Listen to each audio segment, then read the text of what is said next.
Welcome again. Thank you for joining us today for a seminar with Professor Joseph Piotroski on controlling the narrative, the coordination and disciplining role of the People's Daily in China. Thanks, Heather. So this is Hongbin Li. I think most of the audience today know our center already. So for those of you who do not know us, so we are Stanford Center on China's Economy and Institutions. So we call it SCCEI. So SCCEI is home for empirical, multidisciplinary research on China's economy.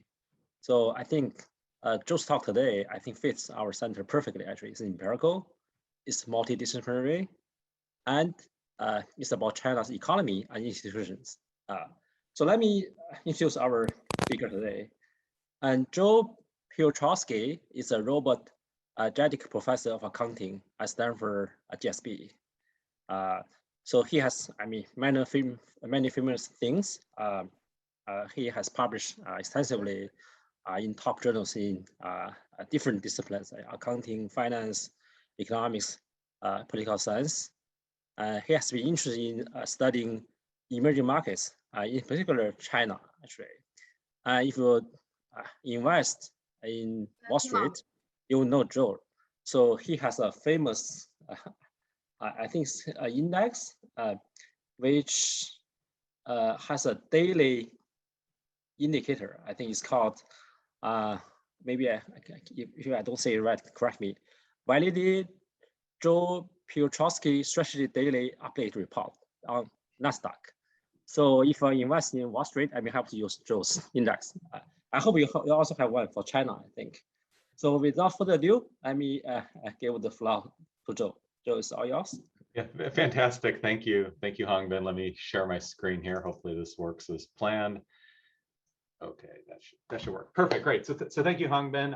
It's really a pleasure to be here. As Hongbin mentioned, I do have sort of this really interesting love of China. I think it's a really interesting environment to do research, and I'm delighted to be here today to talk a little bit about it. He's got me thinking about my index for China, by the way. I thought that was a very interesting segue. That's a project that I've been working on, and maybe I'll talk a little bit about it at the end of the day. But anyway, that's a diversion, but it's something that's been top of mind. What I want to talk today about is really about the role of the People's Daily in China. Now, but before I launch into the paper itself, I thought that since this is an interdisciplinary group, I wanted to kind of frame my perspective on today's topic. I'm actually an accountant by training. I'm a former CPA. Now I'm a professor of accounting here at the GSB. And most of my research over the last 15 or 20 years has focused on how regulatory, political, and legal institutions shape corporate transparency around the world, most notably doing a lot of cross-country comparisons or deep dives into specific economies like China.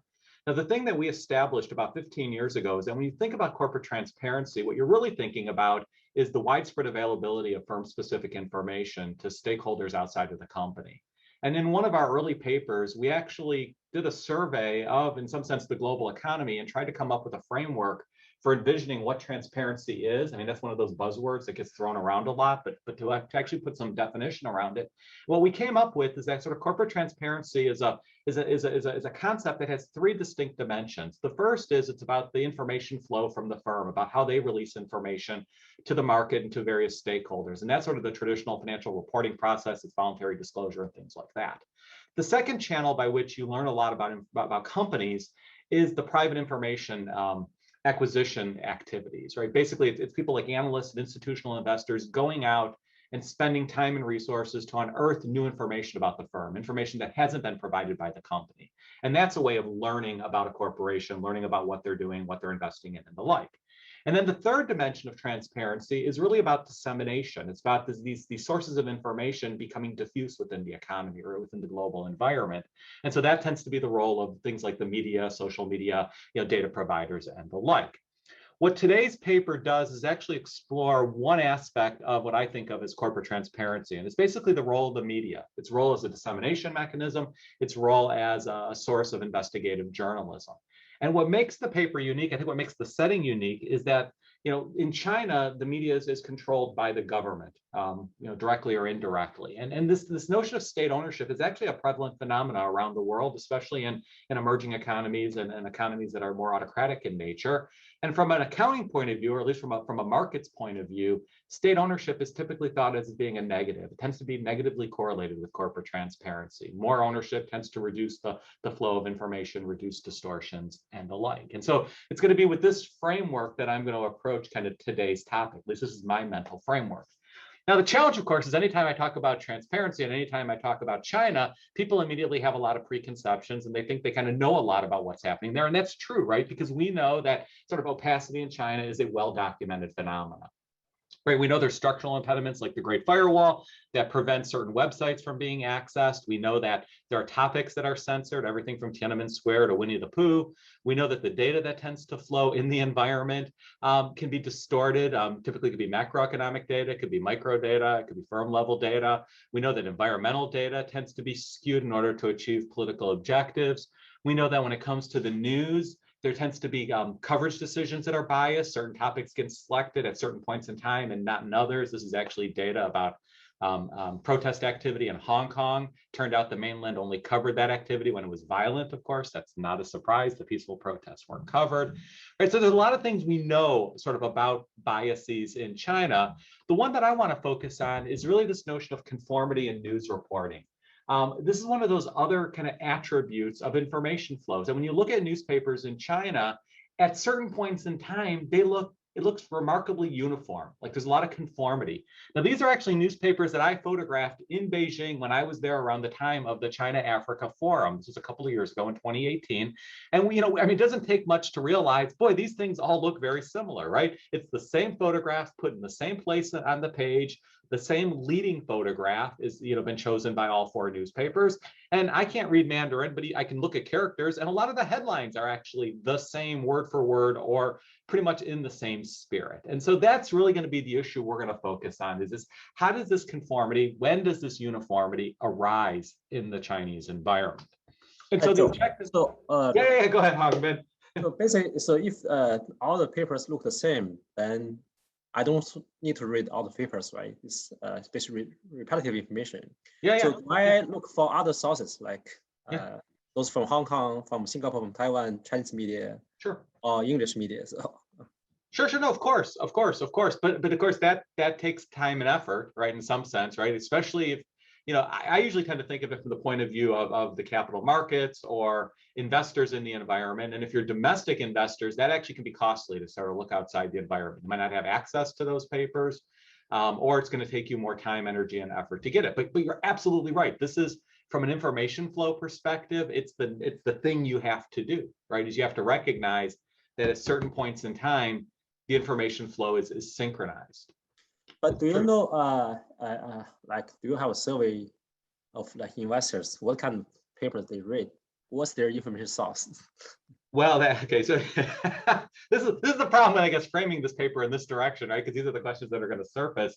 So we have never run a formal survey on this particular topic. I've actually run surveys on sort of the financial, like information produced by firms. What do they think of it? How much of it do they trust? That I've actually surveyed. I've never asked them about external sources, but I know anecdotally, your kind of gut reaction is the reaction, right? It's that they try to look at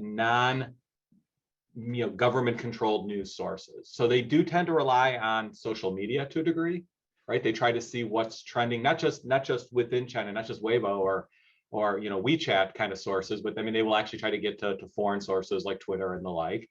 They will try to read foreign newspapers, foreign being everything from Hong Kong, which is sort of quasi-foreign now, to the Financial Times, right? And so they do try to access that, but I'm also going to admit my anecdotal sample is highly biased because they tend to be foreigners living and working in China, right? So I talked to a private equity person in Beijing. Their offices are also in Hong Kong, and so for them, they use the Chinese newspapers as a way of understanding policy, and they use the foreign newspapers as a way of understanding, more of the idiosyncratic characteristics of a company or the quirks of an industry, right? Kind of the dynamics of an industry that are non-political. And so that's actually a great set of questions, and they actually will loop back into some of our findings down the road here. But that to me is sort of, and we were talking about this beforehand, to me, that's actually kind of the richness of the Chinese environment, is that the information flow is friction. And as a result of that, you have two potential opportunities for research. One is to understand what the impact of that friction is. And the other is how do investors who are rational and trying to value maximize, right? How do they bypass the frictions? And I think those are two really interesting streams of research. And that's the direction, we're trying to go. As most of the people do, I mean, Hongbin and I obviously know each other. For those who don't, I mean, China for me has been a huge learning curve. I mean, I'm not of Chinese descent. I don't have any nexus to the country. And for me, China's been like an onion. I feel like with every paper I write, I'm peeling back another layer.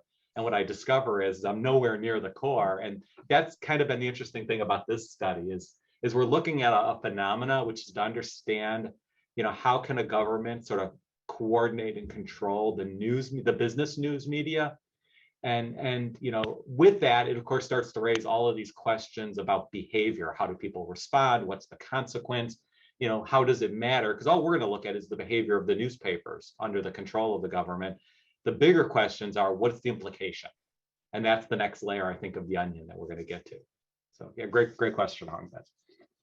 And so as I just alluded to, right, the goal is to try to understand how governments can coordinate news coverage, and in particular in the China context, we're going to see whether or not the party uses its flagship newspaper, the People's Daily, as a mechanism to strategically guide corporate news coverage in China. Just to put this all on one page, why we think this is interesting is sort of because of what we know from the prior literature. We know that Chinese newspapers inject bias. We know they inject political rhetoric, and they tend to do it in response to political forces. We know that politicians have a preference for positive news, and they also have a preference for conformity. Right? They don't like a huge variation in opinion because that, kind of destabilizes government policy and the like. Yet, despite all of that, we also know that there's still considerable heterogeneity in domestic news coverage. And it's because coordination is costly, it's inefficient, right? There are going to be these instances when newspaper articles and newspaper editorial boards sort of drift outside of the bounds of what's potentially acceptable. And so the question is how does the party ensure that coverage of corporate news delivered by a diverse set of newspapers actually reflects their political preferences when it's so desired? And that's, I think, it's not written there, but I think that's an important aspect of when the government or when the party desires it. Just in case I don't get to all the results, I think our primary results are twofold. The first thing is we look at when the People's Daily chooses to write an article about a company. They don't do that often. Right? The paper actually covers a lot more macroeconomic news and things like that. We find that they tend to provide guidance when the range of sentiment amongst existing news articles is too wide. Basically, when there's a lot of variation in terms of opinion, a lot of differences of opinion in the sort of the news marketplace. I think more importantly, though, and it's the direction that I'm most excited about, is we actually show that when the People's Daily intervenes, when they actually provide guidance about a company, we find that it influences both the tone of subsequent articles as well as the range of sentiment, exactly how range that opinion is. And it's going to be dependent upon whether or not the People's Daily's guidance is favorable or unfavorable. And so ultimately, that's kind of foreshadowing what we find in the paper. Now, because a lot of you, I mean, obviously study China, I'll go really quickly through the background. Normally when I'm presenting, this is something I have to do a fair bit of time on. But we all know that the newspapers in China are controlled directly or indirectly by the government or party-affiliated organizations. It's through ownership, appointment of editorial boards, licensing, regulatory oversight, and all of that. The part that's interesting is that the media in China is actually tasked with two different missions, and missions that are actually at odds with each other from time to time.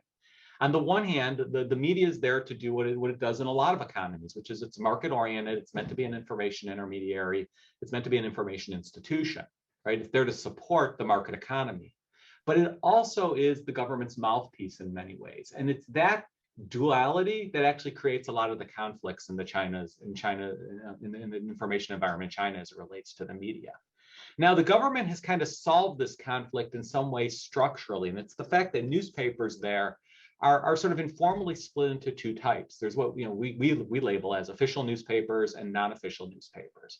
The official newspapers are the party papers. They're the papers that are there to support some kind of CCP affiliated organization. They're the ones that have a little bit more of a propaganda profile. They tend to be more the mouthpiece of the party. And they're the ones that historically have had a strong incentive to bias news, corporate and otherwise, for political purposes. The second set of papers are more commercial oriented. Sometimes they're referred to in the literature as commercialized newspapers. They're there to actually meet a market demand for information, whether it be about the stock exchange, whether it be about entertainment, sports. It's basically there to fill a gap in the market for information. They tend to be, again, very commercially oriented. They receive almost no financial support from the government. They have no guaranteed readership. And as a result, their incentives are much more designed to try to attract and serve a broad readership for both the revenue, subscription, as well as advertising revenue, which that feels a lot more like newspapers we have here, in the US and then in Europe and the like, right? So that's kind of the landscape in terms of what the media looks like. Now, in terms of the outcome of all of this, here's what we know. And again, this is just put everybody on the same speed. We know that newspaper articles in China do convey information to the markets, meaning stock prices respond when an original news article is published. We also know that the articles textually reflect political incentives. The timing of when they're released is heavily influenced by what's happening in the political landscape. We tend to see like suppression of negative news around major political events, promotions of senior leaders within the party. We know it's suppressed around the Olympics, it's suppressed around national congresses. We know that most of the articles written tend to have a positive tone. When you do like a textual analysis, linguistically, they tend to be very positive in nature. We also know that they tend to contain political slogans and rhetoric. So a lot of economic campaign slogans, mass entrepreneurship, made in China, those kinds of things tend to show up in articles about companies, right? And so again, sort of this injection of political narratives into corporate news stories. It also turns out, though, that the intensity of all this behavior varies by newspaper type. Non-official newspapers, commercial newspapers, not surprisingly, have greater information content. They move the market more than official newspapers. We know that official newspapers tend to exhibit stronger biases because they are more closely aligned to the party. And we also know that the types of newspapers are correlated with the type of information they tend to provide. Commercial newspapers tend to provide idiosyncratic firm-specific info. Not surprisingly, official newspapers, those that are closer to the party, tend to provide a lot of information that's industry-oriented and market-oriented, policy-relevant information. And again, sort of kind of maps into their nexus of who they're affiliated with and the type of information they have special access to. And of course, a lot of these dimensions changed as the media underwent the conglomeration process. We tended to see a lot of these differences magnified as each newspaper kind of went to its respective kind of equilibrium in terms of doing what they need to do for purposes of that dual role in the economy. So that's kind of the background of what we know. Now, despite everything I just told you about political preferences for positive reporting, conformity, and all of that, to us, the thing that surprised us when we published a paper in the Journal of Law and Economics a little while ago was that despite all of these preferences, there's still a lot of heterogeneity in terms of the articles in China. And the question is why do you have that heterogeneity? That's something that politicians generally don't like if they're trying to control the narrative. And for us, it seems like there's two reasons. The first is budgetary pressures. Newspapers of almost all type receive very little funding from the government, and non-official newspapers don't even have guaranteed readership, whereas the party papers do. And as a result of that, there's strong commercial incentives to generate advertising and subscription revenue. And so as a result of that, right, newspapers compete. They try to distinguish themselves along a host of dimensions to attract readership. And that can lead to sort of variation in reporting about a company, right? Some people are going to, focus on sensational stories. Some newspapers are going to focus on local content, may have different angles, different interpretations of what's happening, investments, things like that, right? And so you end up with that variation because you're all competing for readers, competing for advertising dollars. The other reason you have variation is that political incentives are not perfectly aligned across China, right? We know that reporting can be affected by the competition inside of the CCP, right? That tournament structure, right? Local politicians are competing for promotions and resources and power. And as a result of that, media under their control, right, might actually engage in behavior designed to support their politician and maybe perhaps provide some evidence that's detrimental to a competitor. We also know that the media is frequently encouraged to engage in investigative journalism to help the party monitor the activities of politicians and the firms that they control. That's certainly been very prominent since the anti-corruption campaign has started. And that also can lead to certain newspapers being perhaps different than other newspapers in terms of the tone and the nature of how they report on individual topics. And so ultimately, between budget and politics, we can see that the tone and content of individual articles could deviate from the central government's preferred narrative about a covered firm or about an industry or about a policy topic and the like. And that deviation is going to occur in one of two forms. One is just that the tone on average deviates materially from what the government would like. The government would like a positive story, instead the tone in the marketplace tends to be neutral, perhaps because of investigative journalism or sensational news stories. The other deviation that could occur, and by the way, that's very hard. That deviation of mean tone is really hard for us to measure because we don't know what the government's benchmark is before they reveal it. So empirically, we can look at a set of articles, we can see the average tone. We don't necessarily know if there's a gap because we don't know the government's preference. But the other thing that in terms of deviation that we can observe is that published articles could have too large of a variance in sentiment or tone at a given point in time, which is sort of representative of the fact that there could actually be outlier voices in the current media. And that's something we can observe because we can look at newspaper articles at a point in time and see how much difference of opinion there is in terms of a given topic or a given firm or a given industry. And basically for our, the motivation of our study is that if the government prefers alignment and conformity in the media, the question is when and does, or how and when does the government react to those deviations? And if they react, what happens? And so that's really the motivation for our paper. Does the party strategically discipline and coordinate reporting activities when the misalignment occurs? And what is the impact of this intervention on subsequent news reporting? And what I think is really interesting about this is it's really, you can sort of step back and it's really contributing to our understanding of how authoritarian governments can sort of dynamically manage the flow of information in highly politicized settings, right? We always talk about, oh, the government, tells you their preferences and they intervene and they discipline. But the question is how? Like, how do they go about doing this? And to us, that's kind of the black box we're trying to understand, is how can a government actually manage the flow of information dynamically day in, day out for a diverse set of newspapers. Now, of course, how you coordinate, right? There's sort of two schools of thought, right? How could they actually coordinate? The one answer, and it's the one that most people write about and talk about, is sort of the command and control style, right? That basically, well, the government owns the newspapers, they appoint the editorial boards, right? They can just provide guidance, pick up the phone, send a text, right? Have an agent on their behalf tell you this is what we want to happen, right? It's that private communication, command and control. Now, we have no doubt that happens, and it probably happens frequently. The question is can you do that all the time? Such an approach is obviously challenging, and communication is also likely to be very noisy, especially as it passes from person to person to person.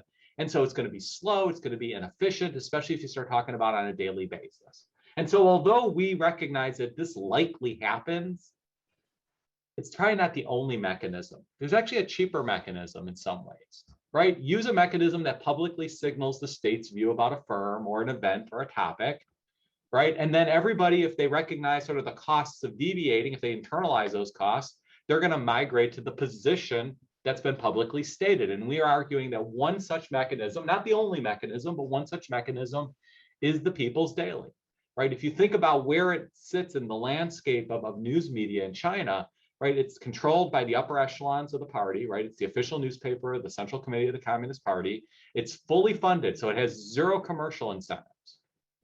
And it's widely understood that it is the de facto mouthpiece, that when something is published there, that is the position of the central government.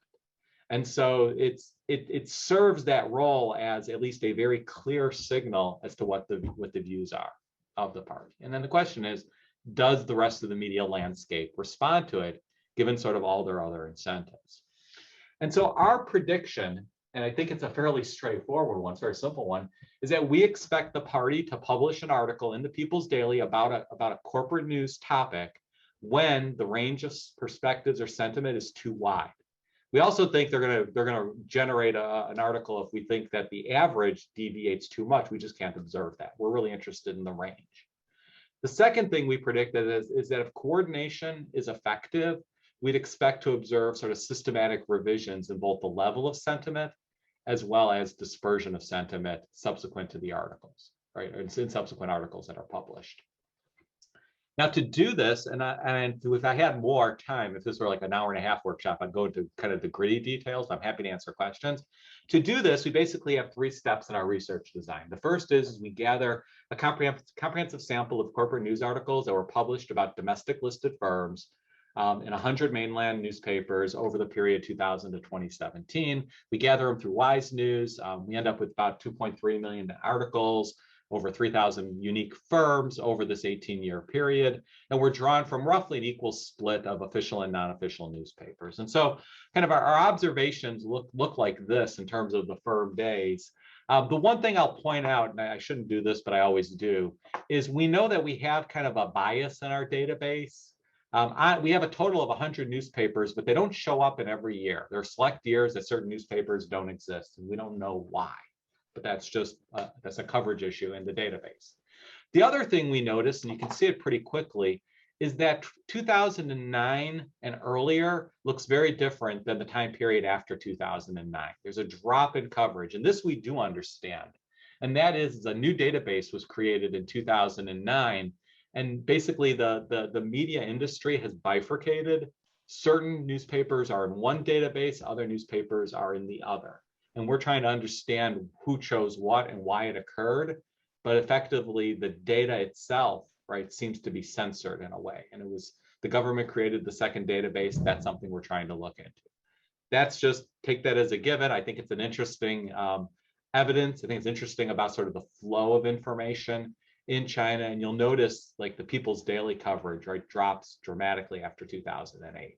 Suggesting that very few of the articles are actually showing up then in this later time period. And so that's something we deal with from a robustness point of view, but it's just a structural phenomena that took place. It's not about the coverage intensity of the People's Daily in terms of corporate news. It seems to be something structural with the database. With that caveat aside, right, we have our articles.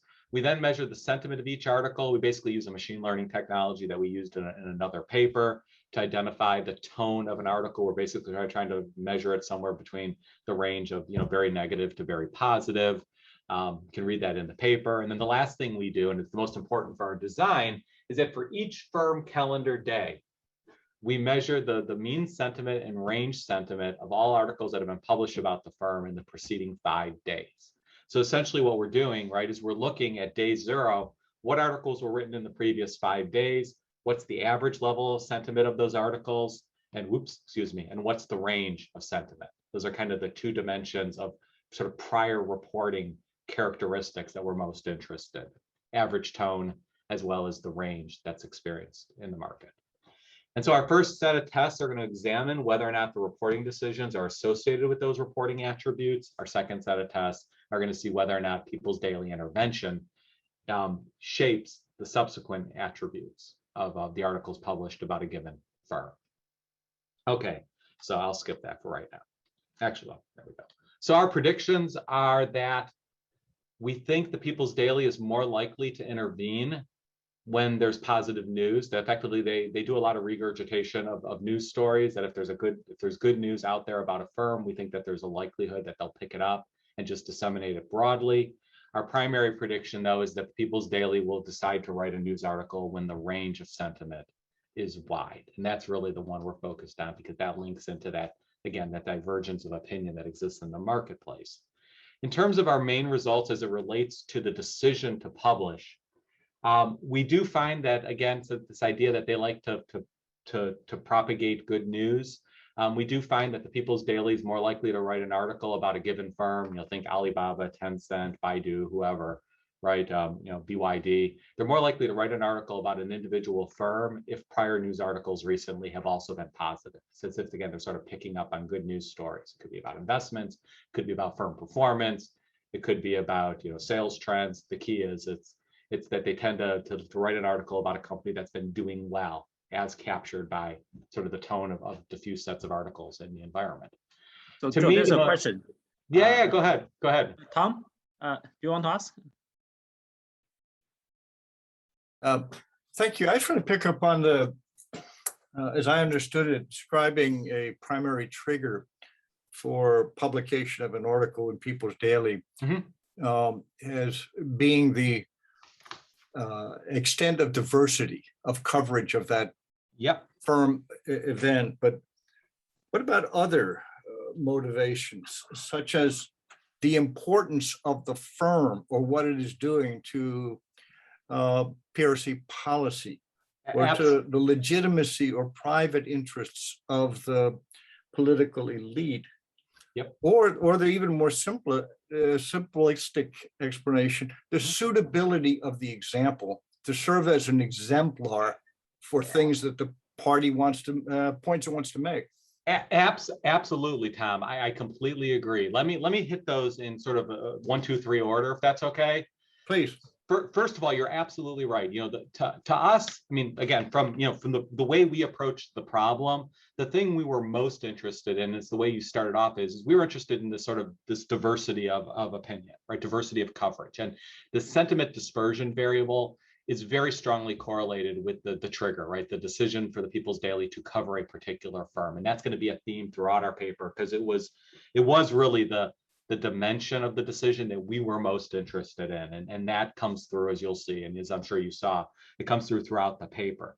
But what you're mentioning, though, about policy, what you're mentioning about the importance of the firm, that's something that I freely admit is not in the current draft. But as I've been kind of road testing this paper, this is a theme that's come up over and over again. It's like, why did they select this particular company holding the diversity issue constant? And it seems to be that policy is the reason. Using a firm as the poster child or as the representation of a policy objective. So for example, right, we know there's been a lot of articles written about Alibaba and written about Ant Financial. Those articles were also, though, meant to be a message about the way the government wants to regulate the tech sector, the tech industry. Right, and so they're using one company perhaps as the example. We have articles that we've actually unearthed where they'll write an article about an electric car company, but it's not to really highlight the fortunes of that particular firm. It's about recognizing, this company is thriving because of government policy with respect to EV vehicles, and it usually then lays out some of the agenda as it relates to electric vehicles or moving away from gasoline powered transportation, right? So it becomes a platform to actually talk about government policy. And so I think your intuition is exactly right. That is a driver.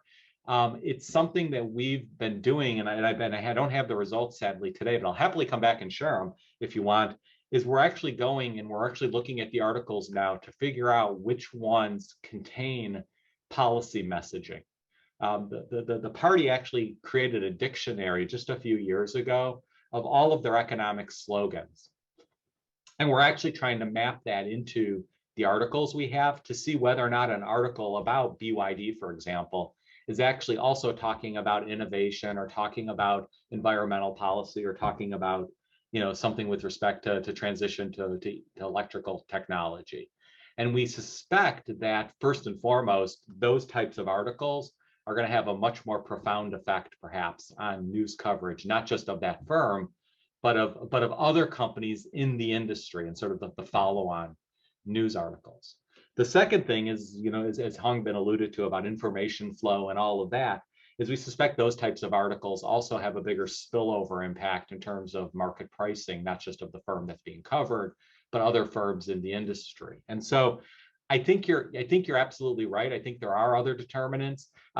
Interestingly, firm size never registers in our models as something that drives the choice, nor does SOE once we control for sort of other attributes of the firm. We've also tried to look at bellwether companies, so companies that are are on an index, companies that are, say, the leader in an industry. So they might be small on an aggregate basis, but within the industry, they might be leaders. And none of those seem to load nor seem to have much of an impact on the subsequent behavior. But But yeah, your point is a great one, and it's a direction we're moving down. Chuck? Fantastic. Thank you, Tom. Okay. Myself off of mute here. Yeah, go ahead, Charles. I just wanted to scratch that topic a little bit further and see if we could dig deeper on this. Like there seems to be there's like a policy, a regulatory mechanism going on in the background that's like difficult to observe. Yep. And then there's what the People's Daily is doing, and you had kind of set this up and framed it as how does this information news control mechanism work? Yeah. And so that's what's got me thinking now much more about like what's sort of the incremental value either to the party in terms of being able to control the media. How much does that add to kind of the impact of that regulatory mechanism going on, or would this information have just kind of spilled out anyway, that there's some controversial thing happening, that's why we're getting this range of sentiment, and the government's going to have some kind of reaction to that controversial thing happening. And then, should we be thinking about the People's Daily article as just like a signal that this regulatory mechanism is, the gears are turning there, or is it, so I guess my question is a little ill-formed, but I was thinking about things along those lines that you were discussing, like during times when the Congress is meeting and there's greater scrutiny, can we use that as like a semi-randomized natural experiment? Yeah. You said it was ill-formed, but I actually know exactly the bundle of what you're trying to get out, because I'm probably not even going to be able to say it in the next 5 or 10 minutes, but I actually appreciate kind of the breadth of what you're trying to say. There's a lot of these dynamic parts that are moving together. There's so much I want to say. Let me get through a couple of slides, because I think it's going to be easier in a moment to sort of demonstrate exactly what I think you're talking about and where it's leading us from a thought point as well. So everybody bear with me for 2 minutes, and I think this is going to become a lot clearer. And Charles, I'll definitely address some of those questions because they're right on top of mind as well. All right, so we see the behavior in terms of when they choose to intervene, right? It's really correlated with this sentiment dispersion. I'll skip through a lot of this other stuff about the conditions. What I want to get into is the impact, because this is going to then loop back into the why they do it in the first place. The thing we were really most interested in is what happens when the paper intervenes. The choice part was sort of an unnecessary step, right? We needed to understand the why in order to think about why, what's the ramification. For us, what we started to realize is, right, the government's going to intervene and they're providing guidance. And the guidance is basically we have to measure it somehow. We basically characterize it as the sentiment of the article vis-a-vis the sentiment that had existed. And that basically means that you end up with two types of signals. One is upward guidance or favorable guidance. It sort of signals support for the covered firm. But to your point, Charles, it could also be signaling support for policy. It could be a policy that's in place. It could be about them doing a trial balloon, saying this is something we're thinking about. Right? It's clear, though, that there's messaging here that is obviously meant to be favorable towards the government, favorable to achieving some kind of objective.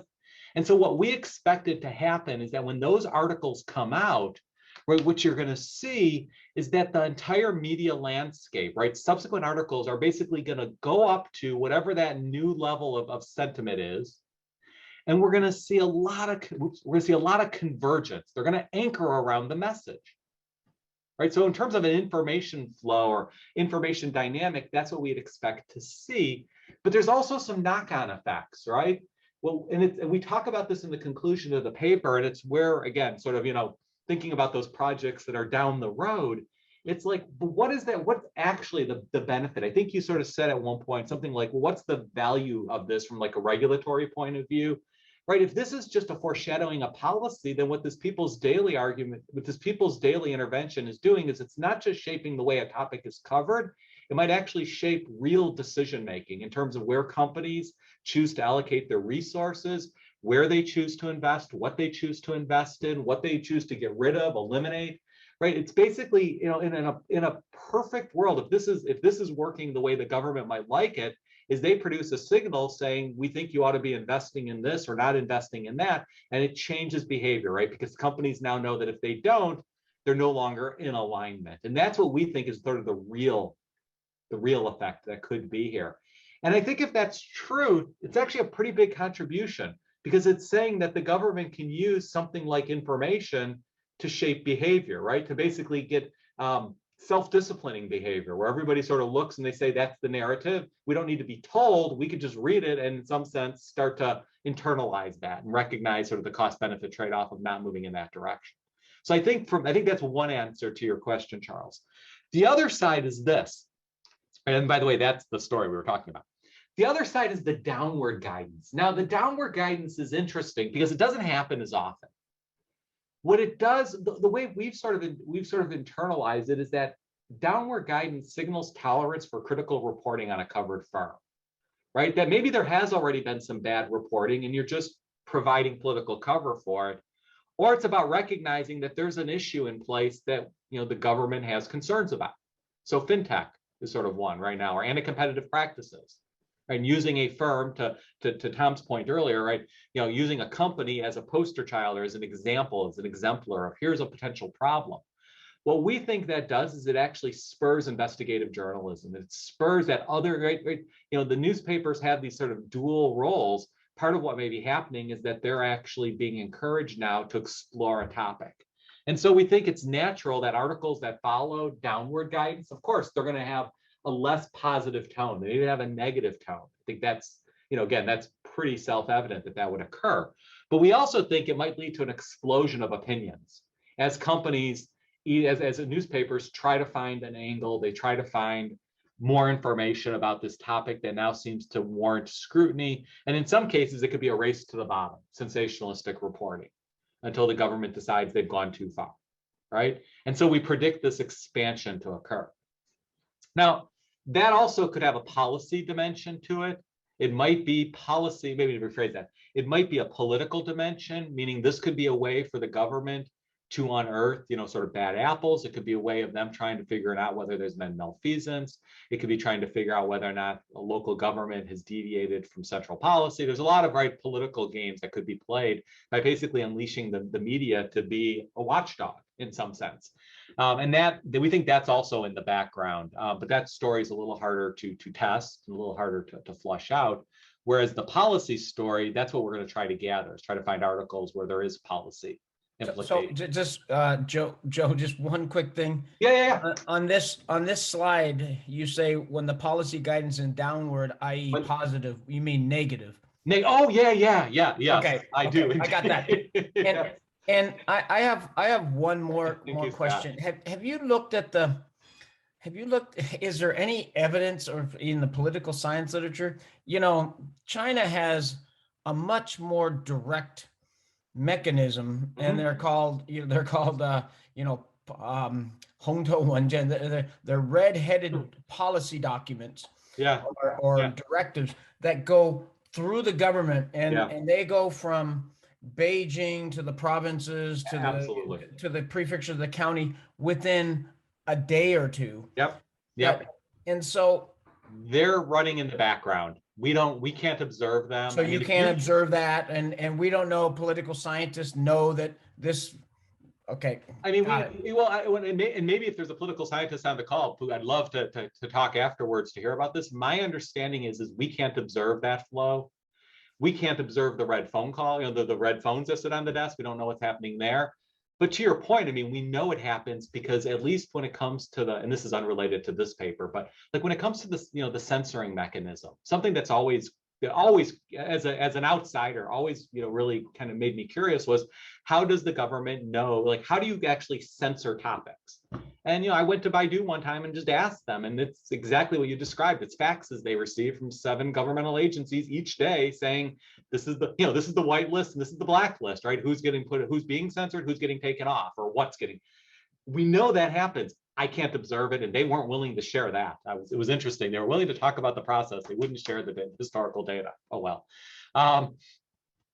And this is and by the way, Scott, without being facetious, this has kind of bothered us because we know there's an alternative channel, and we don't know, is everything we're seeing just the private channel happening in parallel, right? So we're just basically just capturing a correlated variable, and we don't know that. And that's why to a lot of the questions that have been raised earlier, getting into the textual content, I think is going to be really useful, because it'll allow us to maybe be able to differentiate between types of articles and what likely could have these influences, right?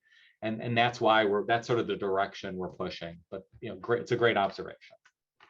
So Dan, do you want to ask your question? Rodan? Yes, thanks, Hongbin. Yeah. Hi, Joe. I want to ask, should we be concerned about endogeneity problem here? Because PD's opinion is not random. Yeah, maybe PD it's totally not random. Yeah, no. I mean, should we be concerned? Asked like a referee. Of course, we should be concerned. The reality is, I mean, we know that it's not exogenous, right? We know that. I mean, that's the whole reason we were trying to investigate the choice, right? Is why are they doing it?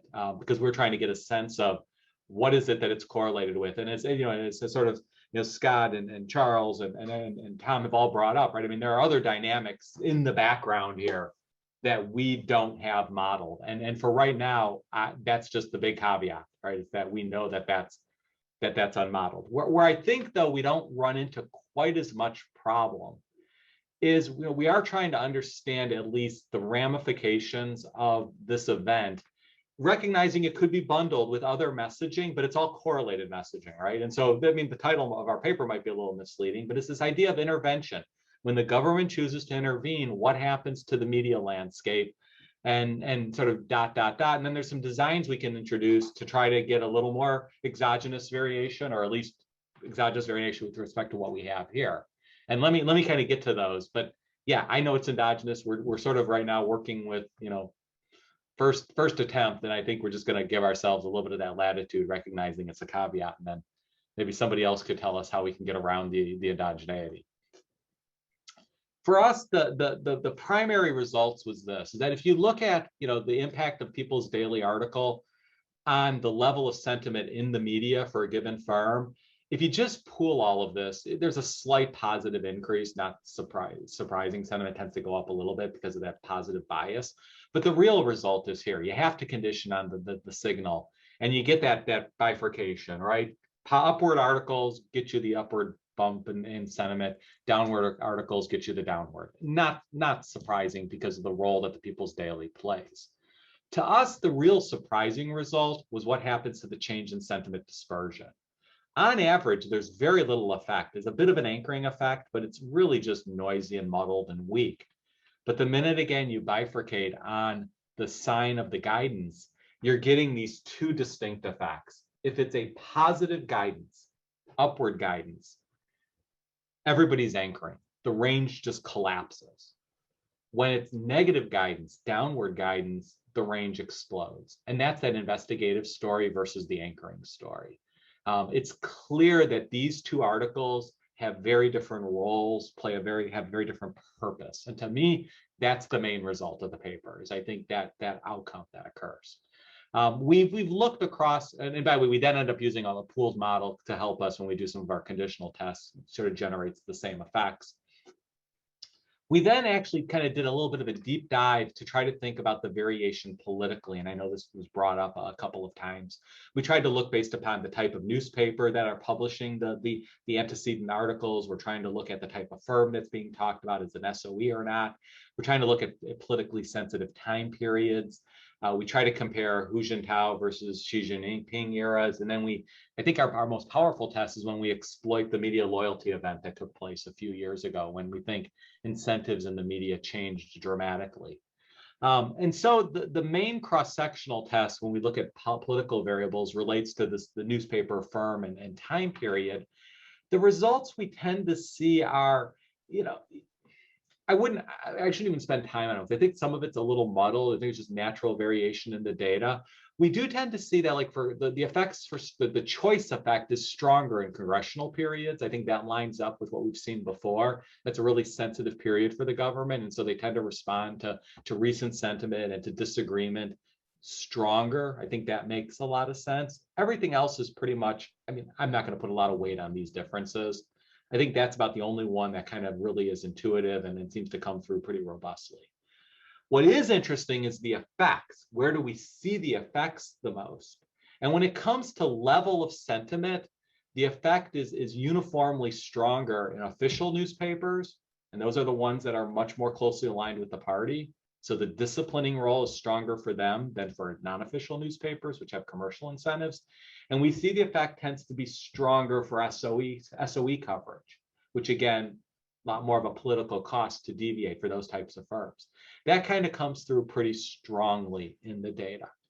When it comes to the range effects depend a lot on the type of guidance that was given.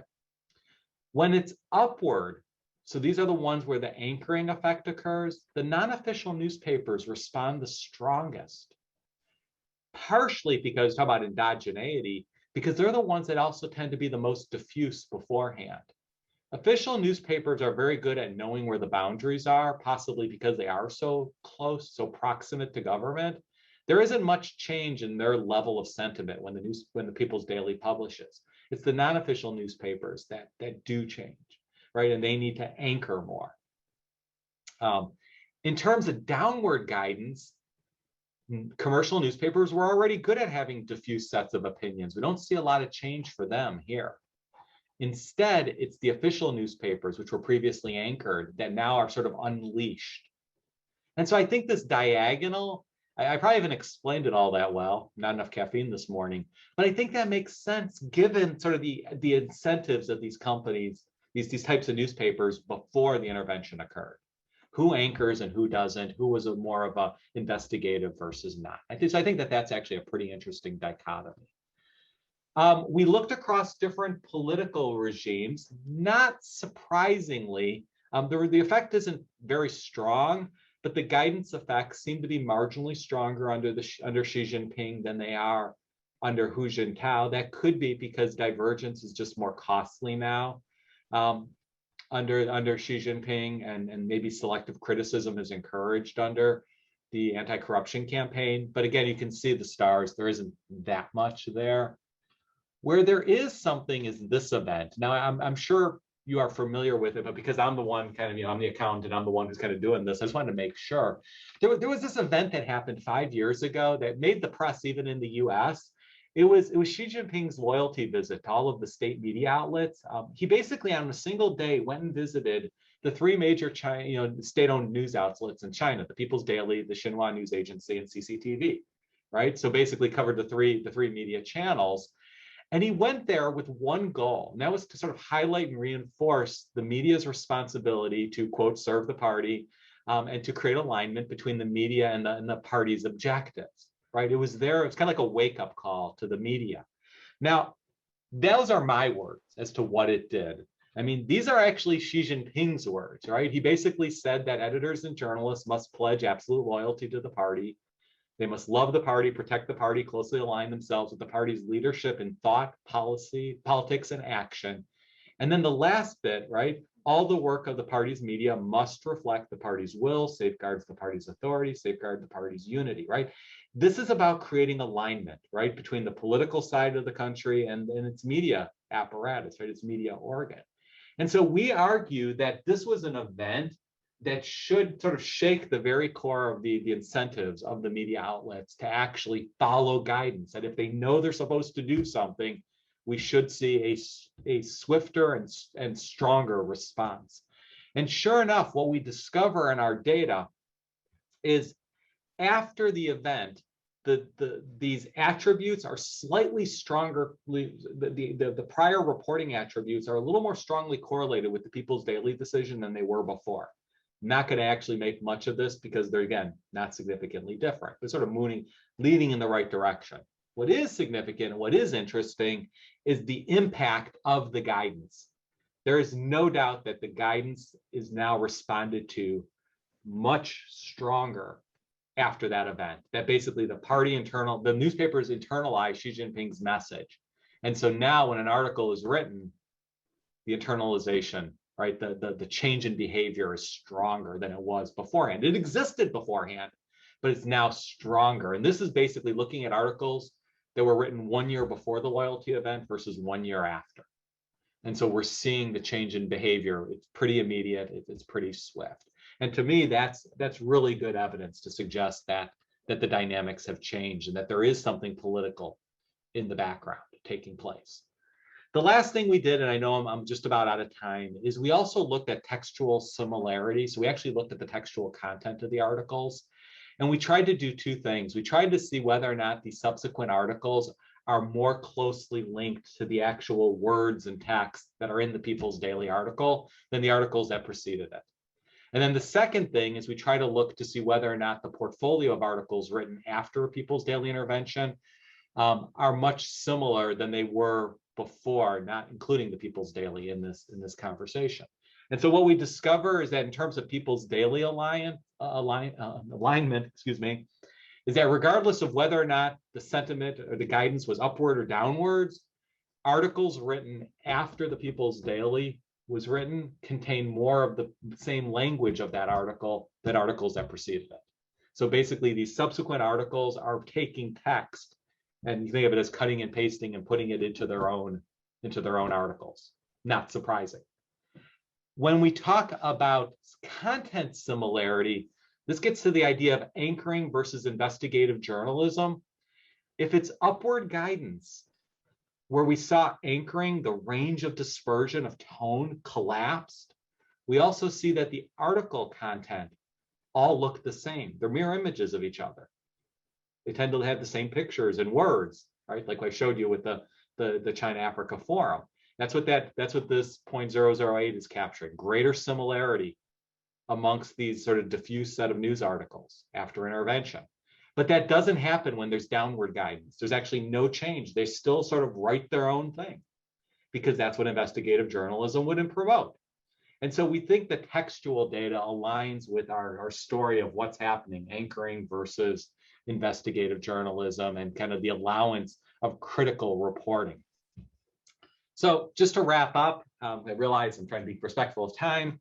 We think that this is some of the first evidence that we're aware of about the reporting behavior of China's flagship newspaper and its influence that the behavior has on subsequent news reporting. We think that this is a novel mechanism to allow for the guidance of activity in the media, and sort of consistent with our conjectures, we sort of find what we find. I do think, though, to the point that was raised earlier, to me, I think what's really exciting about it is that this is evidence about a mechanism that the party and politicians can use to coordinate activities across China. We're focusing about coordinating activities for a fragmented news media, but I think it's actually a way of coordinating real economic activity as well. And I think that would be a really fruitful avenue for research, and it's one that we're looking into. The other thing we're looking into is trying to see, we're very agnostic about, is this good or is this bad? The intervention itself, like how is it actually influencing resource allocation, stock price formation, and all of that? And I think that's the next path, right? Is to see, are there actually benefits to having this kind of intervention, or is it really just all a loss? Is it all just a cost on the economy? And so with that, I want to thank everybody for the questions and comments, and I'm happy to take any other questions before we wrap up for today. Great. Thanks, Joe. Very, very interesting talk. We have a lot of questions actually in the chat. Cool. Let me pick. Natalie, you have a question, right? Hey, thanks. Super interesting. Yeah, I think you already mentioned it yourself that what would be really interesting here is to see how this relates to firm performance. So like stock prices or actual profitability of firms and stuff. Yeah. Yeah, and I agree with you. I think there's two dimensions. I think there's about like the real channel, like does it actually change, the flow of funds into the company? Does it change their productivity? Does it eventually change their profitability? And then I think there's an element of kind of holding all of that constant. Does this information flow change the way the market perceives the value of the firm to be, right? If a company is getting good press in the People's Daily, does it change the pricing dynamic? Do they start to be viewed as a bit of a national champion, or do they get like being more closely aligned to government, and therefore there's sort of some value that's created because of that? And so, yeah, I think it's all really exciting. I'm a little biased, right? But I think it is. So thanks for that. Doreen. Yeah, I had a question related to the difference in dispersion after the new guidelines of the government were published Sure. And then like the difference between the People's Daily and other commercial newspapers, because the dispersion for the People's Daily became bigger, and for commercial newspapers it didn't change. So my question is, can this also partly be explained by the fact that journalists who work for the People Daily are also in a better position to be an outlier voice, because maybe they have some more freedom thanks to like the power of the People's Daily by the fact that they work at the People's Daily? That's a great question. We actually never measure the we measure the tone of the People's Daily articles, but we never actually use them when we're looking at sort of the consequences of intervention. We're sort of using them as the benchmark. But I think your intuition is right in that we actually feel that the reporters and the editors of the People's Daily are the ones who have the greatest alignment with what the party or the government or politicians want to be said because of that nexus. It is the newspaper closest to the top of the pyramid, as it were, in terms of the central government. And so we think that they do have that alignment. But I think then, to sort of take your point further, and I think this might be the table you're alluding to, other official newspapers, so papers that are in spirit similar to the People's Daily, but they're not the People's Daily, have a lot of those same attributes as well. They are much closer aligned to the politicians. They're much more closely aligned with the party organs that might support them, and as a result, their articles sort of are less responsive to People's Daily intervention generally, because it's almost like they were leading indicators in some ways. Their articles sort of already captured what was about to come out of the People's Daily. And so when it came to things like the reaction to investigations and things like that, they may have already been there. They may have already been on the leading edge of those trends. But we do see though that for them they are responsive still, right? And so I think on the critical side, they maybe don't embrace the freedoms that they could have, right? The political protections that they have. And so we do see them responding. We do see them responding. That's very interesting. Thank you. Yeah. You're welcome. You're welcome. I didn't necessarily explain that all that well, but I think it's a really interesting question. I think the hardest part for us, and maybe we're not supposed to really share in workshops kind of how, the downsides of projects or whatnot, but I actually think it's useful. For us, a lot of times when you cut the data, it becomes hard to craft that the story that kind of goes through all of the partitions. And I think that's something that we're trying to be really careful about, is making sure we can come up with a narrative that doesn't just fit the data as we see it, but actually makes sense. I hate ex post rationalization. And so for us, it's like, what is the story that would have gotten us to these types of results, and that make a lot of sense, and that we can then, validate through another channel or another mechanism. And that's where, like, this is a case of where we didn't actually think about this in advance, that the official newspapers might have been so anchored on whatever narrative they felt was true that they didn't have a lot of dispersion in their reporting. And then all of a sudden they're like liberalized, right? In some sense, like, oh my God, we can actually talk bad about this industry or this firm. That's something we hadn't actually predicted in advance. We kind of thought about it for the commercial newspapers, that they're the ones that are freewheeling and they're already talking a lot. And so this here didn't surprise us. But we hadn't thought about the other side. And so for us, a lot of these policy questions that have come up are going to help us maybe think a little bit more about this result, because we think that the journalists are close to the policy decisions. And so maybe there we're going to see different behavior than non-policy related topics that might have caught them by surprise. If that makes sense. Can I add a very small question? Yeah, please. Sorry for taking up so much time, but I think the interesting thing about that the dispersion becomes so big for the People's Daily is also that not all of the journalists actually follow the guidance, because it looks as if some of them stay relatively neutral or even positive. Yeah. So maybe that's evidence of their freedom to be an outlier voice. And that's absolutely, no, that's interesting that you should mention this, because that's something when I'm going to go back. These graphs, by the way, do not reflect real data. They're meant to be a visual representation of what we're trying to achieve. Although I think you probably knew that. I had a PhD student the other day saying, that was really a great graph that you created using your data. And I'm like, oh my God. Anyhow, the thing we do recognize, like, is we think that there's no newspaper. So if this was the previous level of sentiment, that if the People's Daily comes out and says, no, it's overstated, this is actually a bad firm, or should be of lower type, is we don't think there's going to be any newspaper that's willing to stay above this bar, right? There's going to have to be some downward movement.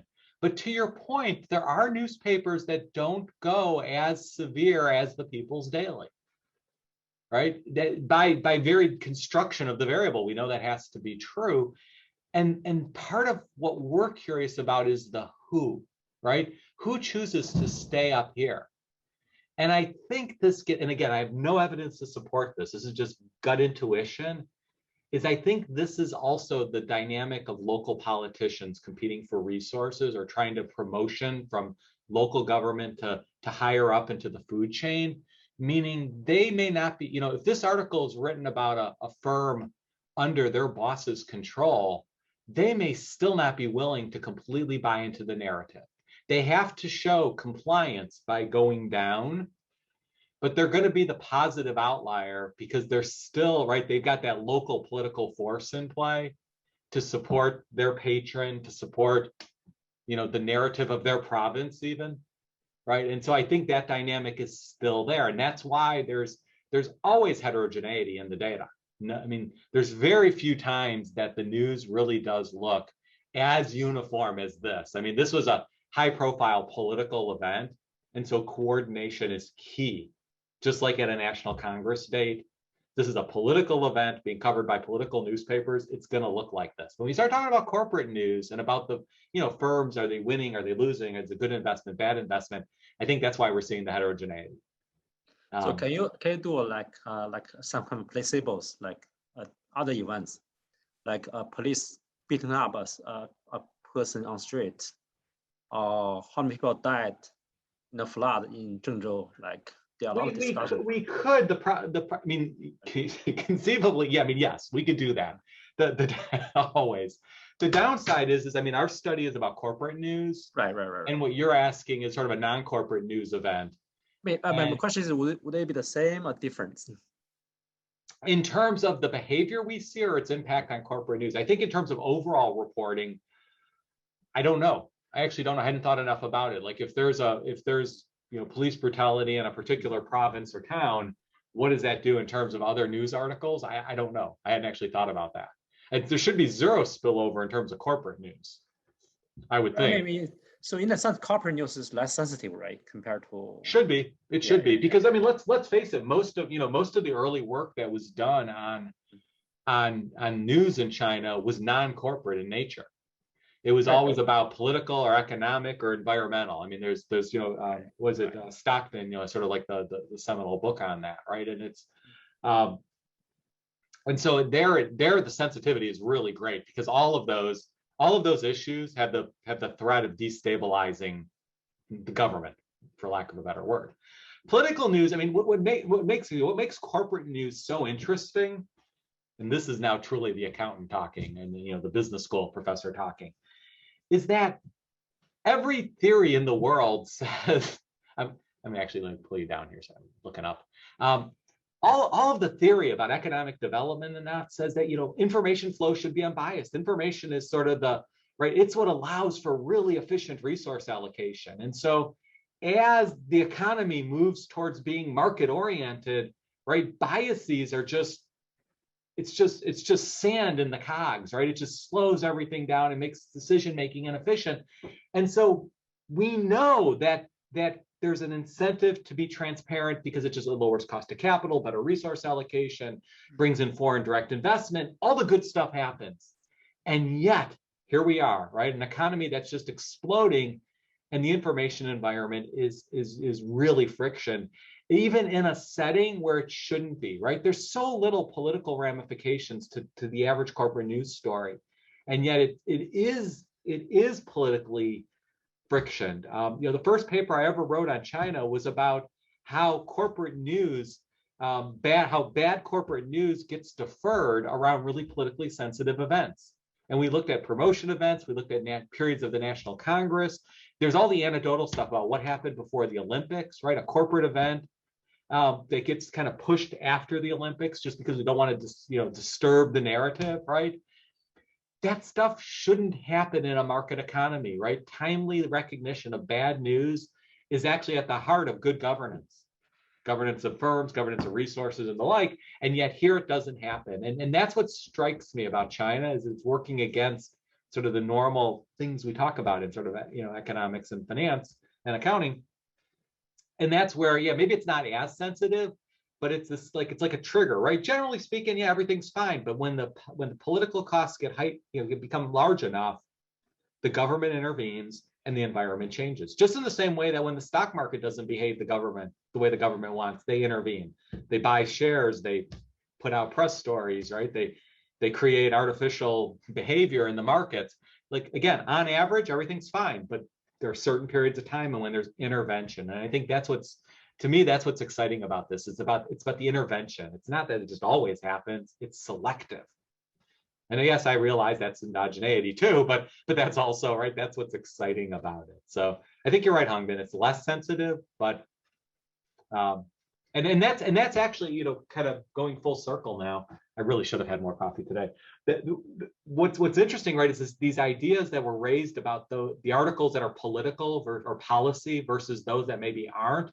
That in some way is our placebo. It's not really a placebo, but we expect there should be very different reactions, right? We think the policy ones are going to be the ones that have very, very clear nexus to government agenda are going to be the ones that are going to have the really strong effects. And I think the ones where they're more really idiosyncratic, we may see the effects, but they might not be as pronounced or they might not be as long lasting. And that's where right now, Shubo, the PhD student on this project, the poor guy, I think, has been up every night for the last week trying to just get all this data for me. I was a bit of a brutal. A lot of data. A lot of data, and I kept telling him, I kept telling him, presenting to Hongbin on Thursday, you got to get me the results, and he failed me. So much for his job market potential. But but that's the direct path we're trying to go down, because I think it's on top of everybody's mind, and it's on our mind too.